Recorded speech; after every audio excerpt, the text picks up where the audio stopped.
Good day. I'm Lebogang, a student at Stadio School of Education, formerly known as Amber. Today, I will be presenting a life orientation lesson for the grade 11th. We will be talking about studying skills. Studying skills are a relevant topic right now for all the grades in the world, in South Africa speaking, as we can see that there is a lot of ups and downs in terms of the school year of 2020. So being able to develop and polish your study skills while being at home for those who are at home and while being at school for those who are at school is a very essential tool, because we have lost a lot of time in terms of the lockdown, and we're still going to lose a lot of time, as the president has announced that learners are expected to close from the 27th till the 24th, to the 23rd of August, and this involves the grade 11th. So having to find your study skills and polish your study skills, I feel will be a great tool for the grade 11th. Study skills means applying your own study skills, styles, and study strategy will be essentially beneficial for grade 11. Study skills mean examine how learning takes place, and they reflect on effectiveness. Study styles are preferred ways of approaching tasks. Study strategy Study strategy is a way to approach a specific task in the light of perceived demand. Applying study skills and strategies. Number one, find out how you are going to be assessed. Number two, revise using old examination papers. Today we have the internet. Most learners have access to the internet. So finding these past examination papers is not that difficult. You just go onto the internet, www.education.gov.co, I think, and then you can find all the past examination papers. Just go to the educational Department of Education website, and then you are guaranteed to find all your old examination papers underneath there. In addition to your assigned homework, you should review all your notes daily and rewrite them as meaningful study material. That means rewriting your notes, the notes that you get from class, in a way that makes sense to you. Rewriting them in your own understanding, in your own words, in your own English that you understand, words that mean something to you, the words that you use every day. When you rewrite something, when you interpret something in the words that you use every day, it becomes easier for you to understand it and to remember it in future. Number four, listen actively. Listening actively means engaging with the person who's speaking. Means to listen to what they are saying, understanding what they are saying. It goes to not just listening, but imagining what they are saying, imagining the scenarios that they might be using, imagining what they are saying, and putting it into practice while you are listening to the speaker. Number five, it means work with a study partner. Most people find it better when they work with someone, because you could always bounce off ideas on each other. If you don't understand this, your study partner might understand it better than you, and they might help you, and you would do that for them. Vice versa, when you understand something better than they do, or even if you both don't understand something, but when two heads are combined, you might find a strategy or a solution more quicker than you would if you were alone. And your study partner also gives you sort of the passion, or sort of the push to go through and to go on, because if you're alone, then you're most likely to lose hope along the way. But if you've got someone there to help you and to encourage you, then clearly you will move forward more than you would when you are alone. Number 6, use learning strategies. Learning strategies mean using things that that make sense to you.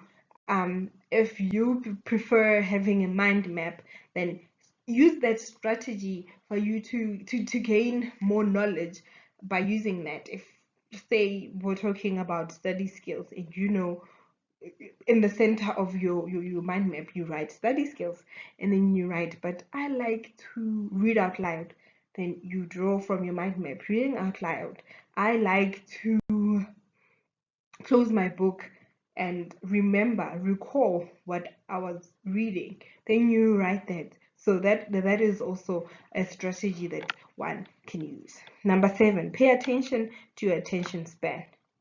Paying attention to attention span is very important, because most learners in class or during lectures, what they do is that they pretend to be listening, or they start off listening, and then along the way they get distracted by the bird, they get distracted by their friends, they get distracted by the thoughts in their minds. A lot of things can distract learners, and it is important that we pay attention to our attention spans so that we know when we get distracted and derailed from listening, and then we can actually act upon that and come back and sort of draw yourself back to the lesson so that you can listen and attain all that important information. Number 8, learn by doing. Learning by doing means, if you know today you failed your exam because you did not study, learn by the next time that I have to study, and then do what you have to do, study, and then it will build to know that you have to study. Identifying keywords is an essential skill, because it is so important in identifying keywords. Because if I'm talking about study skills and I'm telling you that the exam is going to be about study skill, already that's a keyword. You know where to go. You know that, okay, if they're talking about study skills, they're probably going to talk about study strategies. Those are your keywords: the strategies, the skills, the all of those, the how one will be assessed. If you're studying about study skills, that means there's an assessment that needs to be done. So those are the keywords that you have to identify when dealing with a certain topic, to say that those are the important aspects of the topic.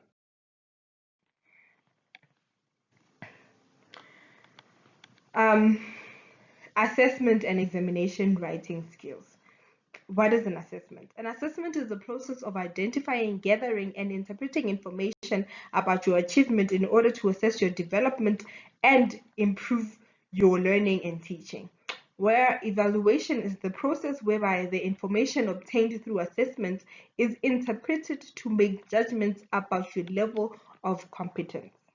So we're assessing your progress in terms of learning. We are assessing how you're interpreting the information, and if the information has been beneficial to you to your understanding, where the evaluation is interpreting your competence level. There are different ways of assessments. We have informal continuous assessments, we have formal summative assessments, we have tests and assessments, and we have fair examination writing techniques. As people, we have different techniques. Some people always say that they do well under pressure, and that's, for them, that's a technique that they use, that they wait until last minute. But for me, I feel that when you wait until you're under pressure, then you lose valuable information, because now you're stressing, you're under pressure. You don't know what's going to happen, you don't know if you're going to pass, you don't know if you're going to have a mind block, where you forget everything that you tried to cram the previous day. So examination writing techniques that may be beneficial to most of us is to wake up in good time before the examination. And if you are cramming the night before, then you're not going to wake up in good time before the examination, because you'll be tired, you will not be in the right mind, and you will be very stressed, which means you will not wake up in good time before the examination. Or even if you do wake up in good time, you will not be relaxed, and you will be so stressed, and you probably won't have um, slept the previous night. Eating a good breakfast on the morning of the exam. This will give you stamina, and it will fuel your body and give you more energy. And when we have energy, that means that our mind is bright and sharp, meaning that you are most likely to be relaxed and remember all of the things that you studied, because eating now, it fuels your brain with more stamina, and it fuels your body with stamina, which means that you have the stamina to recall all the things that you were studying about. On the day of the exam, do not talk about your learning or anything else about the exam with your fellow learners. I've realized that learners have a tendency to talk about the exam right before they go write the exam, which is very negative for many of learners, because this means that you will start stressing. If your friend studied about the pink horse and you only studied about the blue horse, already you are now stressed about the pink horse so much that you forget the blue horse. Now, that means you're going to focus on the pink horse and forget the most important things that you learned about the blue horse. And then you get to the exam room and you find that the pink horse is not even there in the exam room, and you have focused all your attention on the pink horse instead of just focusing on the blue horse that you had initially studied. So talking about an exam before time can be very, very, very, very, very uh, um excuse me, can be very bad for learners, because that means now you are stressing about the external things, and you're stressing about things that you didn't get to practice in time, to learn in time, forgetting all of the things that you had learned. So that can cause learners to have a panic attack before anxiety attack, and meaning that they forget what they have studied and only focus on what the friends have studied. Also, this can just make you forget everything that you have studied, because now you are anxious, you are nervous, you are all of these feelings, and all of these feelings can cause negative stress, and negative stress can cause one to forget everything that they have studied. Once you receive the exam paper, read through the entire paper. Reading time should be reading time, learners. I mean, we give you reading time so that you get time to read through the paper and understand each aspect of the paper. Understand, recall that, oh, when recall when you see the keywords, that, oh, I remember this, we did this, then this talks about this that. And reading the whole paper is very beneficial, because most learners sometimes miss the last question because they haven't read the whole paper, and then when they get to question 4, they think that's the end of the paper, where else there's still a question 5, meaning that you lose marks for the entire question 5. So having to read your whole paper is very important, because it can prepare it can show you an extra question that you wouldn't have seen if you were just rushing through and just writing and not reading your entire paper. If you have any questions where you have if you have any questions where you have a choice, mark these questions. Calculate your time and your mark allocation. If your time equals to 3 hours, then that means marks and marks are 100 marks. That means 180 minutes equals to 1.8 minutes, which in total encompasses your sorry, your 108 minutes divided by your 100 marks equals to 1.8 minutes for each question. So if you spend 1.8 minutes for each question, then you're most likely to finish your exam. Multiply the factor of 1.8 by the marks of each question, and you will calculate how long to spend on each question.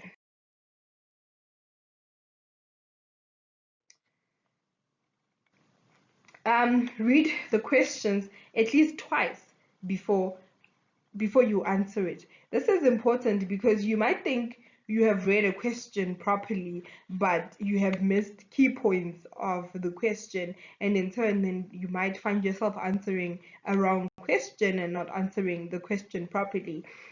During exams, most learners are very anxious, which means they can easily miss words or easily read a word as something which it is not. So it is very important for one to read a question at least twice before they attempt to answer it. Going back to reading your question paper before you attempt to answer the questions, because if you read your question paper and you come back and you read it again, I do feel that you will realize if you have read something incorrectly. Make sure you number your questions correctly, especially where there is a choice. With most people, when it comes to multiple choice, they forget how they numbered their questions. You find that they write 1 to 5 down the page, and then on the opposite side, just after the 1.1, they write 1.6, and then sometimes they forget and they take 1.6 as 1.2, and then that could mean that the whole section is incorrect because they have numbered incorrectly and they wrote the correct answer on the wrong number. So for remembering how you have numbered your question is very important. If you feel that you're too anxious, just number your questions 1 to 10 just below each other so that you know that your 1 is your 1 and your 2 is your 2. I think that is the best option, especially because learners are very anxious in exams. Make sure you understand the following question words. To describe. What does describe mean? Describe means to give a detailed account in the words of. To describe means giving a detailed account in the words of. He described his experiences in a letter to his parents. He described how he felt. I feel this way. That is to describe. So it is important to understand these words. Analyze. Analyze means to examine something in detail, typically in order to explain and interpret it. To analyze results, we have to interpret results. So analyzing means to interpret something. Discuss is to talk about something with a person or people, or it means to talk or write about a topic in detail, taking into account different issues and different ideas. That's a discussion, taking all the different aspects of the topic and all the different ideas and issues about the topic and discussing them all together. Evaluate. Excuse me. Evaluate is to form an idea of the amount or number or value of. Is to assess. To evaluate is to assess what is being said. Evaluate the comprehension. It means to assess what is being said in that comprehension. To criticize. Criticize means is to indicate the faults in a disapproving way.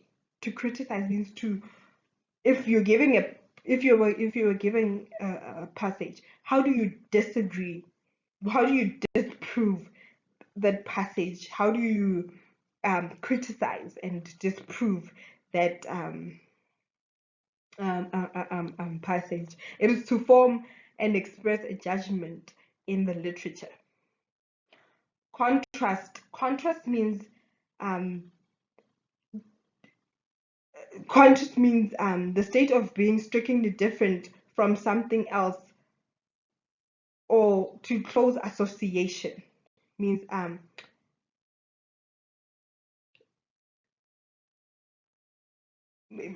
to to contrast means the day began cold and busty, in contrast to almost 2 weeks of uninterrupted sunshine. And then all of a sudden, this thing happened.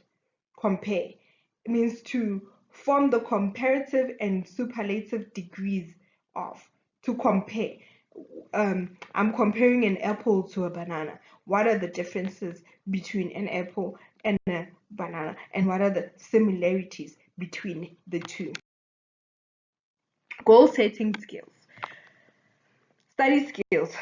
Write long-term goals that include all areas of your life to remind you what you are aiming for and why. That is writing your long-term goals. Um, you can have a poster where you paste the car that you want. I mean, that might be a lifetime goal, a long-term goal for people. That house that you would like to buy, whatever it may be that you is your long-term goal in terms of your life. Write medium-term goals at the start of each week and month.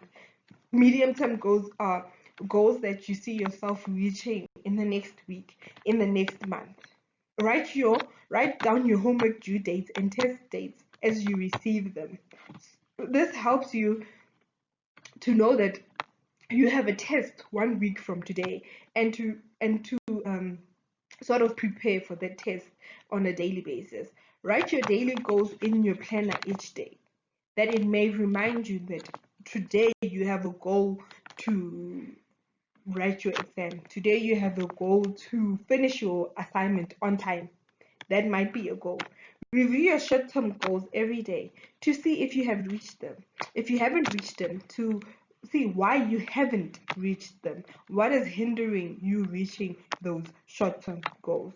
Prioritize your day. It is so important that we prioritize our days, because today's work is more important than tomorrow's work, because tomorrow's work can always wait for tomorrow, but today's work has to be done today. So it is very important that we prioritize the health and fitness goals.